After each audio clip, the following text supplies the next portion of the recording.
Welcome to Newshour. Giorgia Meloni's plan to cozy up to Donald Trump on April the 17th isn't sitting well with Paris. France sees this Washington one-to-one as more than just a coffee catch-up. It's a warning shot to already shaky EU-US ties. Well, French ministers are up in arms accusing Meloni of going rogue. Marc Ferracci didn't mince his words, slamming the move as a threat to the bloc's collective clout. Just as Trump slaps 20% tariffs on EU goods like it's 2018 all over again. The timing couldn't be worse. While Brussels is still trying to piece together a united response, Meloni's dash to DC feels to many like a PR gift to Trump's chest-thumping trade tactics. Europe's Benjamin Haddad reminded everyone that the EU only wins when it sticks together, not when leaders freelance on foreign policy. Well, Team Meloni, meanwhile, insists she's building bridges, not burning them, claiming this is about boosting Italy's diplomatic stock and carving out a role as Europe's sensible conservative voice. But let's be real, this isn't diplomacy, it's theatre. France isn't buying the act, and with Brussels jittery and Berlin mute, all eyes are on Meloni's next move. Because if everyone starts cutting their own deals with Trump, what's really left of the European Union? Well, there's a lot to unpack here, so first let's cross live to Brussels and speak with our correspondent on the ground, Pablo Gutierrez. Pablo, good to see you. It's very clear, isn't it, that France isn't happy about Meloni's visit, but have we heard anything yet from the EU Commission? Giorgia Meloni's discussions with President Donald Trump next week in Washington comes at a time of escalating tensions over trade policy.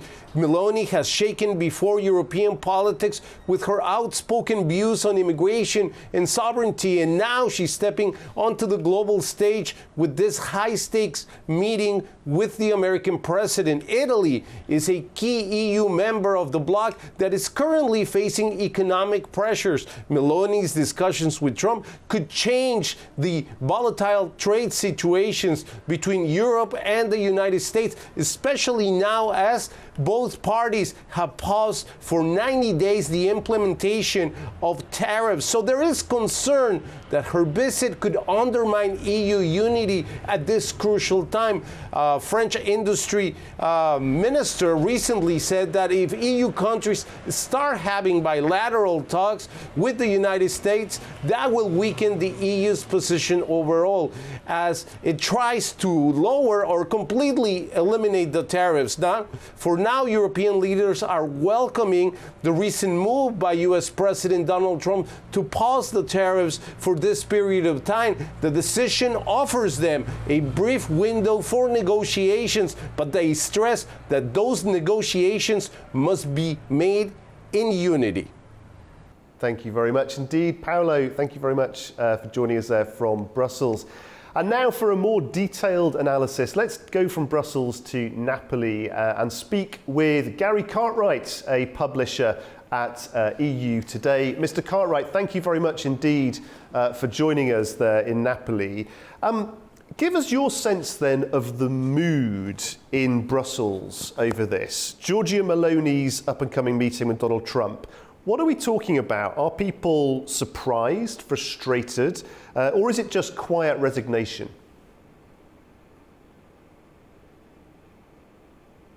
I think the main thing is that they don't really know what to do. Obviously, the French are very much up in arms about what may happen. My personal feeling is that Giorgia Meloni, of course, is the Prime Minister of Italy. She is not a European Commissioner. Her first responsibilities lay towards the Italian taxpayer. Will she be trying to cut a deal with Donald Trump? Having followed the European Commission actually as a staff member in the institutions for 10 years and as a journalist for another 10, 11 years, I've yet to see any kind of sense of urgency emanate from the Berlaymont, from the headquarters of the European Commission. But this, of course, is a time for urgency. And it's actually urgency coming at us from both fronts, east and west, from Russia and China, and now from the United States. That was unexpected by many, if not all, European politicians.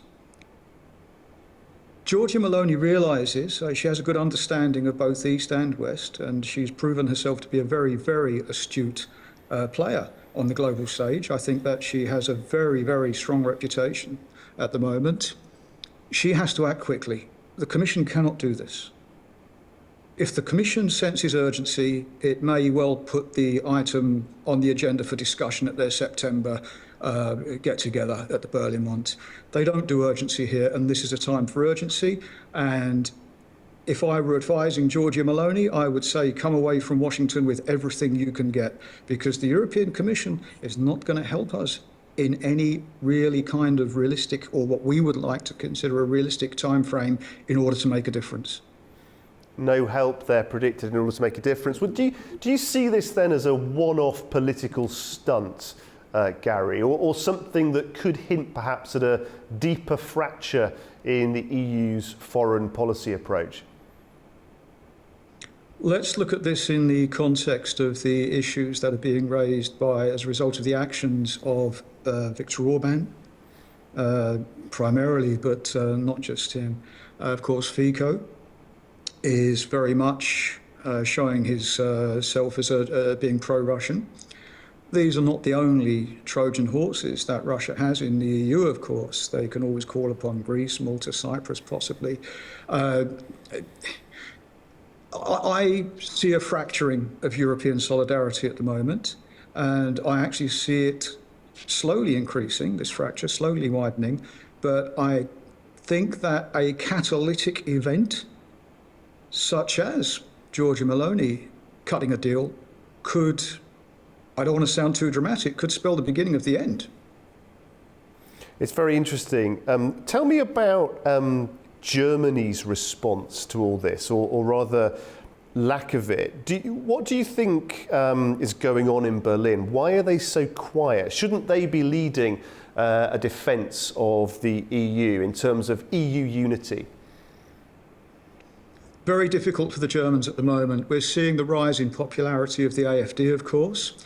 Okay, so the socialists and the Christian Democrats seem to have managed to got their act together and realised that they have to speak as one. They have to act as one at the moment.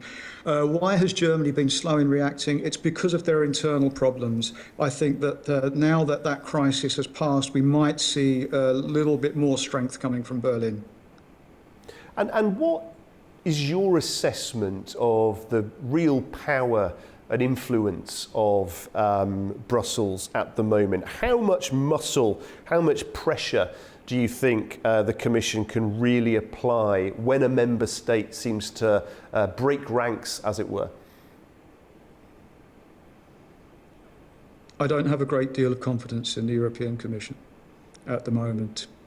The European Commission is, of course, hamstrung by its own nature. It is reliant upon consensus, and also in the Council, for example, on unanimity. And these things are proving harder and harder to reach. I see the future slipping away from the European Commission. And I speak as a critical friend of the Commission here. Not as an enemy, as a critical friend. A critical friend indeed, Mr. Corrai. But let's just explore this issue of Mr. Trump and his diplomacy for a second. He is someone not exactly known for his subtlety, but with this return to the global stage, there's a renewed sense in Brussels that EU leaders must present some kind of united front, isn't there? Talk to me about the impact that Trump has had on the situation in Brussels. I think he's made everybody here kind of look at themselves a bit more carefully.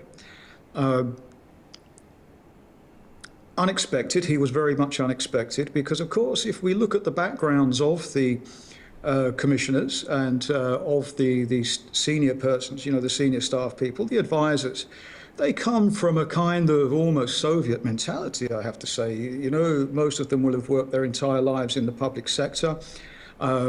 They are largely unaccountable for decisions that are made. They don't have a sense of responsibility. And as I say, 20 years I've been working, socializing, talking with these people. The Soviet dissident Vladimir Bukovsky very correctly pointed out quite some time ago at a very well attended and very well remembered event at the House of Commons. I was very lucky to be there, when he did a critique of the structure of the European Union, and he drew parallels between the European Commission as an unelected and largely unaccountable body with the Soviet Politburo.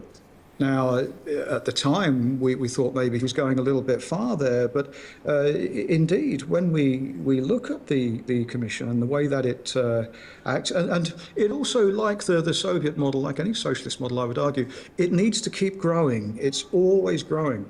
I did a little analysis of this just in recent months, and the number of, just an example of how big this is getting, how bloated this is getting, the number of staff members that the European Commission employs in Brussels alone is roughly half the size of the British Army. I mean, that is one heck of a bureaucracy.